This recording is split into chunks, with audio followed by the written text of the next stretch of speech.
सर्वभूतेषु शक्तिरूपेण संस्थिता। नमस्तस्यै नमस्तस्यै नमस्तस्यै नमो नमः। इष्टदेव का परमात्मा भगवान श्री हरि की कृपा से आज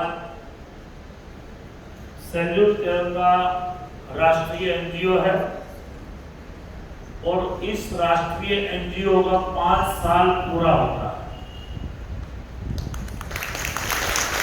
और उस 5वीं सालगिरह के प्रसंग में उपस्थित सैल्यूट तिरंगा के राष्ट्रीय उपाध्यक्ष माननीय श्री शिवजी महाराज, जिनका इस विस्तार में बहुत बड़ा सामाजिक कार्य चल रहा है, उसी प्रकार सैल्यूट तिरंगा अंतर्गत बेटी बचाओ बेटी पढ़ाओ के प्रदेश प्रमुख माननीय श्री डॉक्टर शैलेश लोहार, जो अपने कैंपस डायरेक्टर है, माननीय श्री उत्तम भाई पटेल, जो पूरे गुजरात राज्य के अध्यक्ष के रूप में सैल्यूट तिरंगा के माध्यम से पूरे देश की सेवा, राज्य की सेवा को आगे बढ़ा रहे हैं।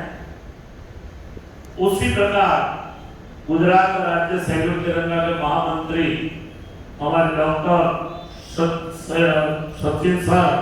सचिन नारखड़े जी, सैल्यूट तिरंगा के मंत्री भरत भाई राजूभाई पटेल, वलसाड जिला बेटी बचाओ बेटी पढ़ाओ के प्रमुख भावनाबेन राणा, मोर्चा के अध्यक्ष भाई श्री दिव्येश भाई पटेल, सभी मेहमान, अपने आचार्यगण, टीचर्स, स्टूडेंट, सैल्यूट तिरंगा के विषय में समझना और उनसे साथ जुड़ना बहुत जरूरी है। सैल्यूट तिरंगा एक राष्ट्रीय एनजीओ है और पूरे देश के अंदर सभी राज्यों में बहुत बड़े पैमाने पे सैल्यूट तिरंगा काम कर रहा है। अभी हमारे फार्मेसी के स्टूडेंट्स ने बताया सैल्यूट तिरंगा के उद्देश्य समाज की सेवा करना, राष्ट्र के प्रति इस देश के नागरिकों को जागरूक करना सबसे बड़ा काम है। राष्ट्रीय भक्ति अगर राष्ट्रीय व्यक्ति में नहीं है, उस राष्ट्र का विकास कभी नहीं हो सकता। विश्व के कोई भी राष्ट्र ले लो, किसी एक व्यक्ति से राष्ट्र कभी नहीं चलता है। हमारे देश में मैक्सिमम हम सोचते हैं कि सब कुछ गवर्नमेंट हमको दे दे, दैट्स रॉन्ग। वो सोच ही गलत है। गवर्नमेंट के सामने अपने अधिकारों की बात करने से पहले हमें सोचना चाहिए कि मैंने मेरे राष्ट्र के लिए क्या किया। तब आप अधिकारी हो गवर्नमेंट के पास कुछ मांगने के लिए। आज भारत बहुत बड़ी उत्कर्ष की ओर जा रहा है। आज भारत को कोई पूछने वाले नहीं थे। आज यूनो के चेयरमैन भारतीय हो सकते हैं, हमारे लिए बहुत बड़ी बात है और एक गौरव की बात है। आज योग को पूरे वर्ल्ड में योग दिन के रूप में मनाया जाए, इस देश की बहुत बड़ी गौरव की बात है। हमारे मुस्लिम महिलाओं को 3 तलाक के माध्यम से कभी भी कहीं पे भी समाज तिरस्कृत कर देते थे। ऐसे 3 तलाक को हटाने की किसी की ताकत नहीं थी। तब हमारे देश के महामानव बड़ा प्रधान नरेंद्र भाई मोदी साहब ने इस बहुत बड़ा समाज का, बहनों के लिए उनके उत्कर्ष का बहुत बड़ा काम किया। आज सोमनाथ हो, मां गंगा जी हो, केदारनाथ हो, काशी विश्वनाथ हो, राम मंदिर हो, 370 हो, ऐसे कई प्रकार की कलम जो देश को नुकसान कर रही थी, उस कलम को हटा के देश को गौरवान्वित किया है। उसके लिए मैं धन्यवाद दूंगा 100% नरेंद्र भाई मोदी साहब और अमित भाई शाह जी। ये संगठन इसलिए धन्यवाद देना चाहते हैं कि संगठन का काम वही है, सैल्यूट तिरंगा, हमारा तिरंगा विश्व का महान बने, विश्व का आन बान और शान बने, यही काम सैल्यूट तिरंगा का है। आज पूरे देश में नहीं, मैं गौरव के साथ कहूंगा कि अभी मैं अमेरिका की 3 महीने की यात्रा करके आया और मुझे जिम्मेदारी दी गई थी कि अमेरिका के अंदर भी सैल्यूट तिरंगा जो अपना राष्ट्र ध्वज फरक रहा है उसका गौरव बढ़े, उसके साथ वहां के लोग भी जुड़े। मैंने कई सिटियों में बड़े बड़े प्रोग्राम किए, इस प्रकार के टाउन हॉलों में 500, 500, 700, 700 लोग, मिशिगन का डेट्रॉइट सिटी हो, साउथ कैरोलिना का फ्लोरेंस सिटी हो, नॉर्थ कैरोलिना का शार्लोट सिटी हो, जॉर्जिया का एटलांटा सिटी हो, ऐसे हर एक सिटियों में 500 लोग परिवार के साथ सैल्यूट तिरंगा के साथ जुड़ गए। यही हमारा गौरव। आज इंडोनेशिया के अंदर भी सैल्यूट तिरंगा काम कर रहा है, फिलीपाइंस में काम कर रहा है, थाईलैंड में काम कर रहा है। ऐसे 10 देशों के अंदर ये हमारा राष्ट्रीय तिरंगा गौरव समान आगे बढ़ रहा है। उनका पूरा यश अगर किसी को दिया जाए तो सैल्यूट तिरंगा के राष्ट्रीय कोर कमेटी को दिया जाए। हमारे राष्ट्रीय अध्यक्ष राजेश जी जाको में 100% याद करूंगा। आज से 5 साल पहले उन्होंने ऐसा सोचा कि मुझे ऐसी एनजीओ बनानी चाहिए कि पूरे राष्ट्रव्यापी नहीं लेकिन विश्वव्यापी बने और विश्व में भारत का गौरव, भारत की संस्कृति, भारत की सिस्टम और भारत का तिरंगा पूरे विश्व में गौरवान्वित बने। एक दिन इस विश्व में ऐसा माहौल था कि 60, 70 कंट्रियों के अंदर ब्रिटेन शासन कर रहा था। कहा जाता था कि ब्रिटेन के शासन में कभी सूर्य और चंद्र की सिस्टम भी बदलती थी।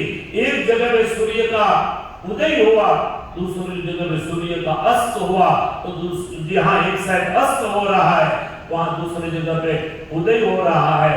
ऐसे इतना शासक ब्रिटिशरों का इस पूरी धरती पे था, लेकिन ये द्वेष, ये दूर समझ नहीं है कि इसी परिभावना, इसी विशेषता अगर हम चाहे, अगर हम ऐसे राष्ट्रीय संगठनों के साथ जुड़ जाए और कर्तव्य के साथ, निष्ठा के साथ, अपनी फर्ज के साथ काम करने लगे तो मैं मानता हूं कि भारतीय संस्कृति विश्व की महान संस्कृति बनती है। भारत एक विश्व गुरु बन सकता है। जिस देश के अंदर हर एक प्रकार की चीज बाहर से लाई जाती थी, सीमेंट कोरिया से आती थी, चीनी ये जो हम शक्कर खाते हैं वो भी बाहर से आती थी, गेहूं सोवियत संघ से आता था। इस देश में तो फटाका भी नहीं बनता था और बहुत कम सालों में हमारे देश ने उस प्रकार की तरक्की की है कि आज युद्ध जहाज, युद्ध के हेलीकॉप्टर, युद्ध की टैंक, उसी प्रकार हर एक चीज इस देश में बनने लगी है। उसका अगर किसी को महत्व दिया जाता है तो नरेंद्र भाई मोदी साहब को दे सकते हैं। हमारी फर्ज है, हमारी कर्तव्य निष्ठा है। हम युवा है, इस देश के युवा है। अब फार्मेसी के बच्चे बैठे हो, कॉलेज में आ चुके हो, अब भारत का भविष्य हो, आपके हाथ में है भारत की दौड़ को कहां ले जाना है। आपकी जिम्मेदारी है भारत को विश्व गुरु कैसे बना सकते हो। आप नहीं केवल विद्यार्थी हो, आप नहीं केवल फार्मासिस्ट हो, आप अच्छे भारतीय नागरिक हो। तो आपको भी आज प्रण लेना चाहिए कि मैं भी मेरे खर्च की कटौती करके सबसे पहले मैं सैल्यूट तिरंगा का मेंबर बन जाऊंगा और सैल्यूट तिरंगा के लिए काम करूंगा, राष्ट्रीय उत्कर्ष का काम करूंगा, समाज उत्थान का काम करूंगा, बेटी बचाओ बेटी पढ़ाओ का काम करूंगा और ऐसे संगठनों के साथ जीवन पर्यंत जुड़ा रहूंगा। ये आपकी निष्ठा, आपकी फर्ज है। अगर आपको सही राष्ट्रभक्त कहलाना है तो ऐसे आध्यात्मिक, ऐसे आदर्श, ऐसे राष्ट्रवादी संगठन के साथ जुड़ के आपको अपना मनुष्य कर्तव्य पूर्ण करना चाहिए, तब ही आप कहलाओगे। मैं याद करूंगा गुजरात के 3 युवाओं को, जिसको हम जानते हैं खजूर भाई के नाम से। आप सब बच्चे जानते होंगे, अगर यूट्यूब देखते हो, नितिन जानी, जानते हो, नाम सुना है, कभी यूट्यूब के ऊपर जाके सर्च करना। एक युवा राष्ट्र के लिए क्या काम कर रहा है। मैं याद करूंगा पोपट भाई आहिर को, एक युवा व्यक्ति, आपकी उम्र का युवा, इस गुजरात में समाज उत्थान के लिए क्या काम। मैं याद करूंगा, मैं नाम भूल गया हो, चुड़ासमा, हेमंत चुड़ासमा शायद एक युवा है और वो भी अपने राष्ट्र के लिए, अपने राज्य के गरीबों के लिए, कोई बुजुर्ग व्यक्तियों के लिए जिसके निराधार है, कोई पुल के नीचे सोए हुए है, कोई गरीब है जिसको खाना नहीं मिल रहा है, कोई रोगी है, ऐसे व्यक्तियों को वहां से उठा के अपने आश्रम में ले जाके पूरी सेवा कर रहा है। नितिन जानी, जिसके पास घर नहीं है, जिसके पास रहने की व्यवस्था नहीं है, जिस बच्चे के माँ बाप नहीं है, ऐसे बच्चों को वहां से उठा के अच्छी से अच्छी शिक्षा की व्यवस्था कर रहा है। पोपट भाई जहां घूमता, कई पागलों को घूमते हो, जिसको भगवान ने दिव्यांग दिया है, दिव्य अंग दिया है, मानस कैपेसिटी नहीं दी है, ऐसे लावारा जो लोग घूमते हैं रोड के ऊपर, जिसके बाल बढ़ गए हैं, जिसको 6 महीने से नहाए नहीं है, कोई बुजुर्ग है, कोई रोगी है, ऐसे व्यक्तियों को वहां से लेके उनका बाल अपने हाथ से काट के उनके कपड़ों की, उनके खाने की, उनके रहने की व्यवस्था एक युवा बच्चे कर रहे हैं, आपके ऊपर के बच्चे। और आज पूरे गुजरात में गवर्नमेंट की हॉल लगी है, उनको हम किस प्रकार का शिल्पाओ दें, किस प्रकार का अवार्ड दें, दानियों की लाइन लगी है कि ऐसे व्यक्ति अगर काम करने के लिए आगे आते हैं तो हम हमारा धन देने के लिए तैयार है। आप भी कभी न कभी इस सोच के साथ आगे बढ़ते रहो और जिसको भी सैल्यूट तिरंगा में मेंबर बनना है वो हमारे प्रिंसिपल फार्मेसी कॉलेज के सचिन सर, जो गुजरात के महामंत्री है, उनको एक जिम्मेदारी दी गई है। उस धनराशि है, उस धनराशि को जमा करके आप सैल्यूट तिरंगा के सैनिक बन सकते हो और कह सकते हो जहां जाओ वहां कि मैं एक सैल्यूट तिरंगा का सैनिक हूँ। सैल्यूट तिरंगा है, हमारा गौरव है, हमारी आन बान और शान है। हम सब मिलकर सैल्यूट तिरंगा को आगे बढ़ाते रहे, राष्ट्र उत्कर्ष के लिए और समाज सेवा के लिए आगे बढ़ते रहे। आप भी उस प्रकार जुड़ते रहो, आगे बढ़ते रहो, अपने लाइफ में सब अच्छे से अच्छे विकास करो। ऐसी भावनाओं के साथ स्टेज को और बैठे सभी व्यक्तियों को नमन और वंदन करके मैं मेरा वक्तव्य पूर्ण करता हूँ। अस्तु। जय हिंद, जय भारत, जय स्वामी। धन्यवाद स्वामी जी आपके अनमोल बच्चों के लिए। एक बार जोरदार तालियां हो जाए। अब मैं